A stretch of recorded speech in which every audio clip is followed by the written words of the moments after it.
story before that call came in. It has to do with the Super Falcons Striker Folashade Jamulisi has signed a 2-year deal with top Chinese Women's Super League side Linqian Bayi. And you agree with me that Folashade Jamulisi is one fantastic player that has given her 100% best in the Super Eagles. This deal, which was facilitated by FIFA licensed agent Ayodele Thomas, who has always been here with us, will see free scoring Jamulisi, fondly called Ijabali. What a name, yep. Ijabali, by her teaming admirers, helping the Shenyang City-based team to go win laurels in the new season.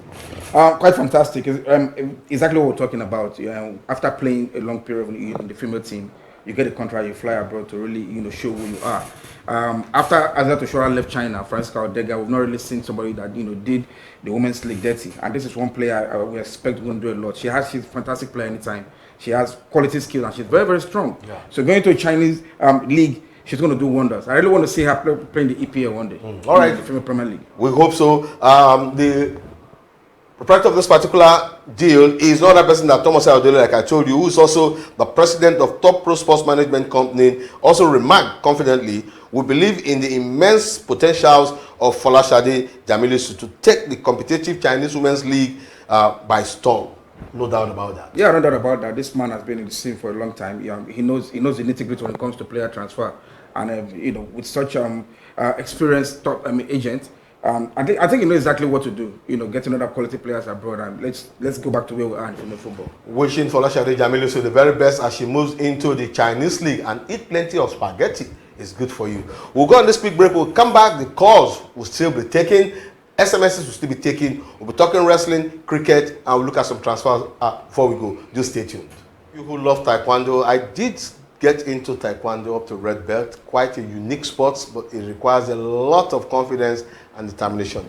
Nwakaego is still right here with me. Let's take some few stories before we call it a quit on the show today. We'll be looking at basketball, but this time it's a combination between the National Sports Commission and basketball. Well, almost all sports federations are paying homage visit to the National Sports Commission chairman, which is quite a commendable one. Exactly. It's a courtesy call, and at the same time, letting them know this is what we've done so far, and we know what the Sport Commission was. Why they were brought in. The apex of all sports in Nigeria. They have to go around and look at, what are we doing? What's the next step? The Olympics is coming. The Sport Festival is coming. A lot of events here and there. What have you done so far? Let us see your book. It's not just getting money and, give federations and all that. Exactly. They should give proper account of themselves. What have you done and all that? So they have to look at the federation that are not really working and step up. Because we just need to come back to being the giant of Africa, not just in football. But I agree with you. That takes us to the story where the National Sports Commission chairman, Malam Shehu Diko, allows Musa Kida on his contribution to the growth of Nigerian.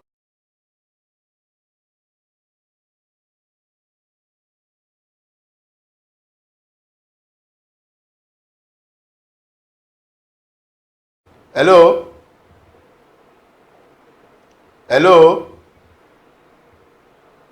Oh, we lost that. All right, we lost that call. Let's go on. Basketball Federation engineer Ahmad Musa Kida last week paid a courtesy visit to the chairman of the National Sports Commission, in person of Malam Shehu Diko, and the Director General Bukola Olakpade in their office. Speaking on the visit of Musa Kida, the National Sports Commission chairman Diko congratulated Kida for the good job he's doing with the basketball, especially on the international scene. That is, you can't take anything away from Musa Kida when it comes to basketball. This man is so passionate. It's been long we've seen a chairman or president or a federation that is so passionate in such a sport. At some point, we'll find out he was even using his personal fund to run this federation. So good on Musa Kida. We believe he can do a lot more. And also look at the participation of the female team during in the last Olympic. Fine, they didn't get to the finals, but at least they give good account of themselves and having a quality coach and and lead the ladies. So we just believe it's a new dawn for basketball, and we believe a lot more will come. All right, let's talk some wrestling as we go ahead. That's the NSC story where the DG Olakpade is addressing top-notch dignitaries. Let's talk some wrestling, like I said. Hello? Hello? Hello? All right, we're having some glitches when it comes to this phone call. I'll go on a break. We'll come back with brand new. My contribution is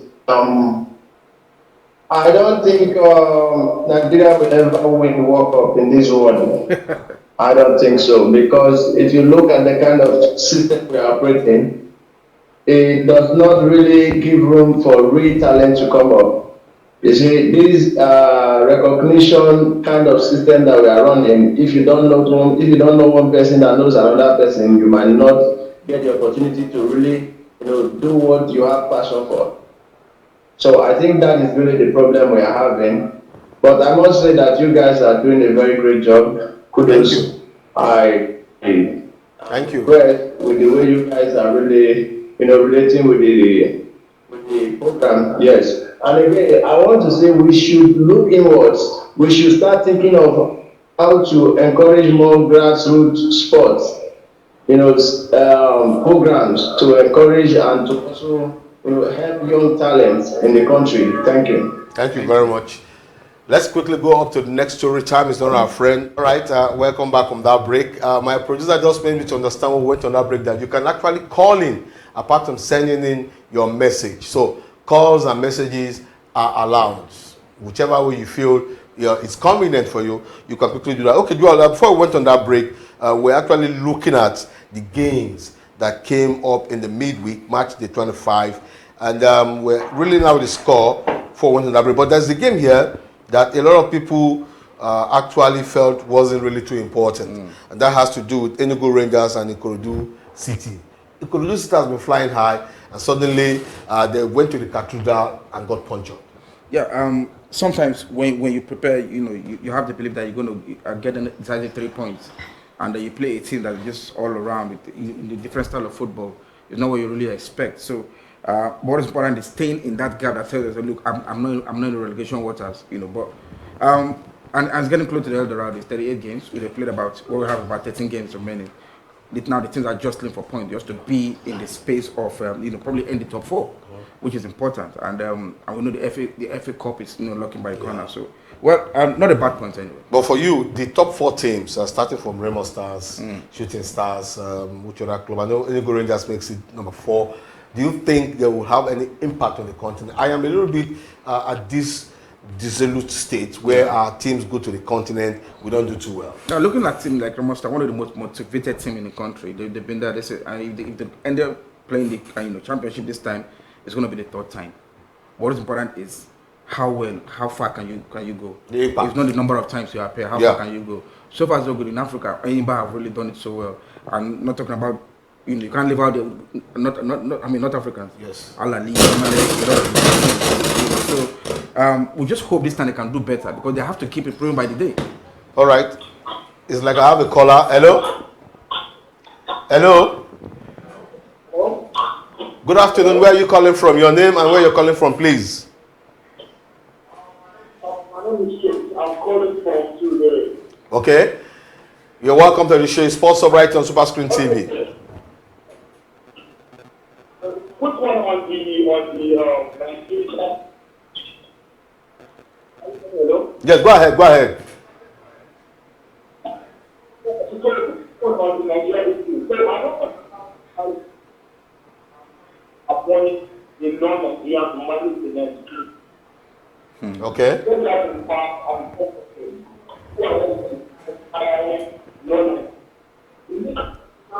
I think he's talking about the Eagles coach.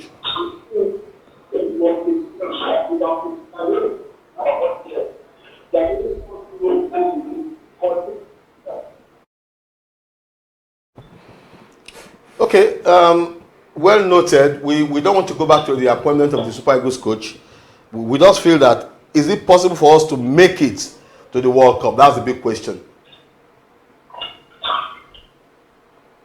A little bit of glitch on the network. We're having some glitches with the network. Please do call back. Do call back. We appreciate your call. Actually send a message. Yeah, you can send a message as the same way because of the network issues. Your messages will be read out loud and clear. So back to the league because of time. Let's see the top scorers for the league. Ansar Yusuf is still right in there with 13 goals. He's playing for Nasarawa United. And Rabiu Aliu, that wonderful legend. In fact, I can't believe Rabiu Aliu is scoring. Yes, he's still scoring 8 goals for Kano Pillars. And you have Ibrahim Mustafa, El Kanemi Warriors. You also have Emmanuel Ebole, Kwara United FC, 7 goals, 7 goals. And you have Sunday Migwo from Abia Warriors, fantastic player. I hope this guy make chance. Yeah. You have Osi Martins from Lobby Stars, 6 goals. You have Ahmed Musa. Somebody asked the question. Ahmed Musa is still the substantive Super Eagles captain. Why is he not being invited to the Super Eagles? Is it because he's not playing domestically? I don't want to believe that. Probably he took a bow. Remember, in when 2012? It has not been announced officially. When the Zambia national team won the Cup of Nations under the foreign coach, the captain was playing right there in Zambia. Katunga, the military guy. So what happens to Ahmed Musa? He might have taken the bow because it wasn't officially stated that he has handed over the captain band to Second. There was never a statement from him. So we're still waiting. He is still the captain of the Super Eagles. We're still waiting for to tell us something. All right. Last but not the least, on the list is 6 goals. Shola Adelani from Ikorodu City. So it's hotting up. It's really hotting up. Let's move into the Women League, where the chairperson of the Women League, in person of Nkechi Obi, thinks that sports should be separated from business administrators. Exactly. We'll be waiting for this. I'm just happy somebody's really, leading the race to let them know this is important. Exactly. But we know a lot of these business politicians, they fund the sports. Because now look at all the football clubs in Nigeria being run by the state government. Yeah. So that's where the funding comes from. Because we don't have a soft landing for the private, bodies to come in. They should revisit these, laws and all that, so they can allow corporate bodies to come in and, take over sports. Like in UK, you can't see the government interfering in sports.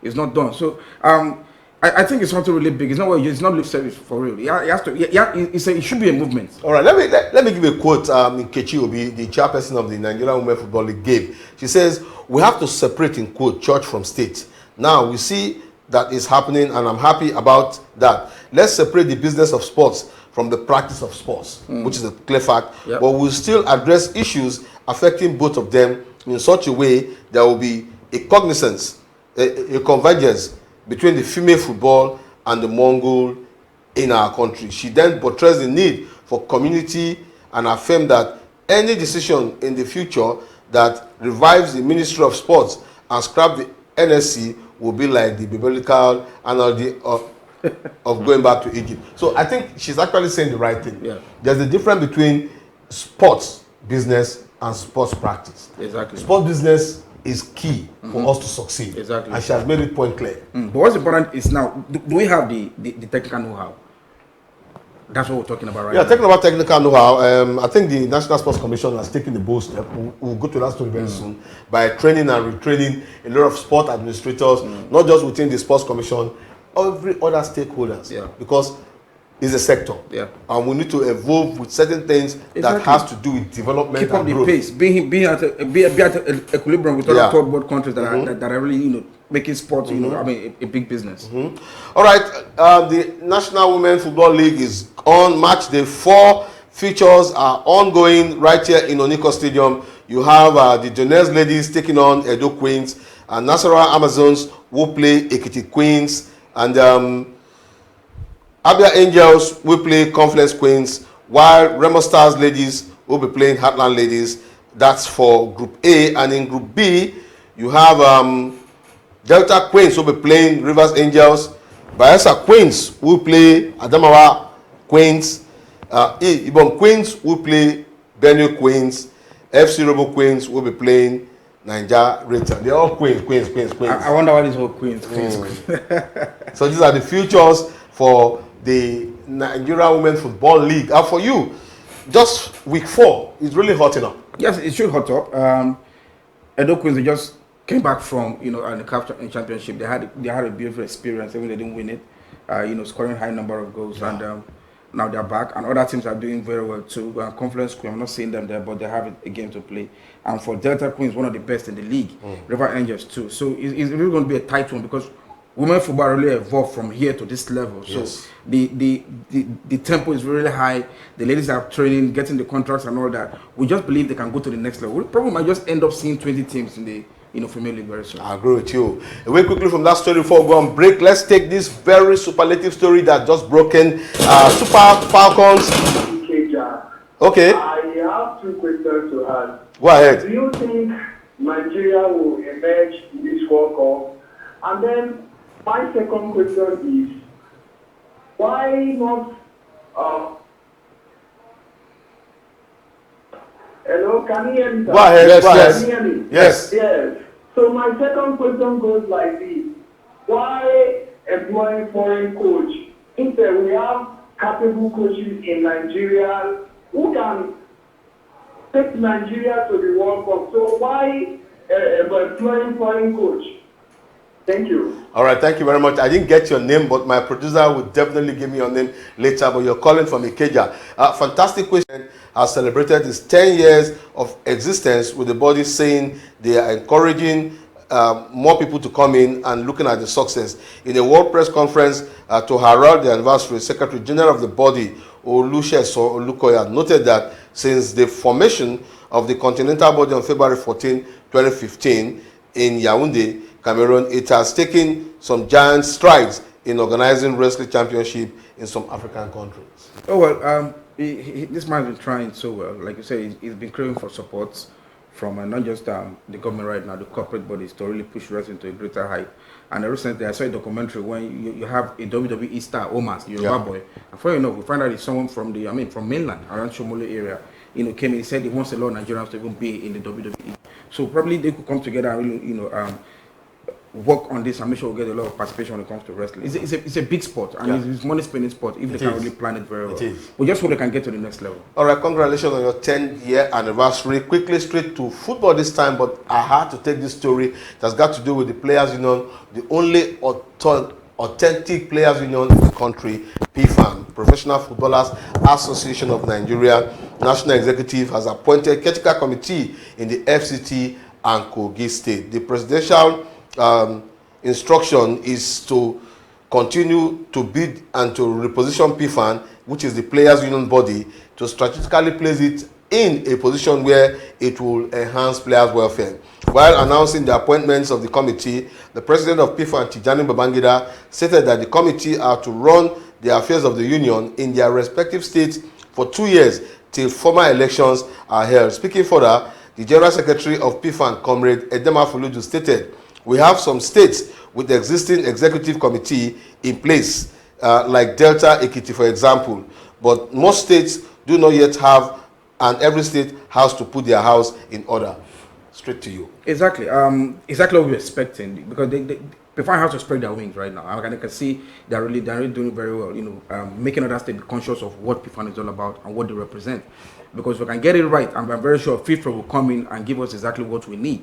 And also probably find out a lot of PFAN members can just probably go to training abroad, get these ideas and come back and impact in other states. But what is important is getting that participation in the NFF. The NFF need to understand, look, PFAN is a body that has a lot of better plans for our players. It's going to alleviate all this problem we're having in Nigerian football. All right, because of time, I have to take just one transfer story, and that has to do with the senior man, Kelechi Iheanacho. He's back in England, but this time in the championship with Middlesbrough. Now, a lot of people have been having some views. Do you think it is wrong for him to have come back to the EFL? I don't think it's wrong, because going to Sevilla alone, we find that he did play more than 5-6 games, and right now he can't just be on the bench. He still has a lot to offer, and how old is he? He's less than 30. So I think Kelechi Iheanacho coming back to a team like is it Blackburn Rovers? No. Middlesbrough. Middlesbrough. He might just he's going to go to the playing time. Manuel that is in Blackburn exactly. Rovers. Kelechi Iheanacho understand what English football is all about. He's been there all his life. So going back to a team like Borough, he's just going to catapult him probably back in the EPL. One of the clubs might just come in. You have a player in Nottingham Forest about 30, scoring all the goals. So having a young Kelechi back, in England, trying to get his shape back in the EPL is a good move for him. All right, let's take just one game in Europe, and that is the Carabao Cup between Newcastle and Arsenal. Arsenal has a 3-goal deficit. Do you think they will be able to upturn that? I can tell it's football. A lot of things can happen. Look at the result. Against Manchester City, it's a really big. Nobody expected that. Exactly, it's a big morale booster for these players, and know exactly what they're up against. They have to take advantage of the fact that Newcastle is drop form, And I think it's tireless because they kept on playing games over and over again. Yeah. The coach never rotated the players, so it's going to be an edge for us now. All right, that's what we can take this afternoon right here on Sports Hub. Till we meet again on Friday, I want to say a very big thank you to Nwakaego for coming Always in. a pleasure. Not forgetting Akin Fabero, Ahmed Adedugbe, and Chooks, and every other person that has been part of this show. Want to thank you all for all the callers who call in. We say thank you and keep doing it the way you're doing it. Till we meet again Friday, I am Princewill saying bye-bye for now.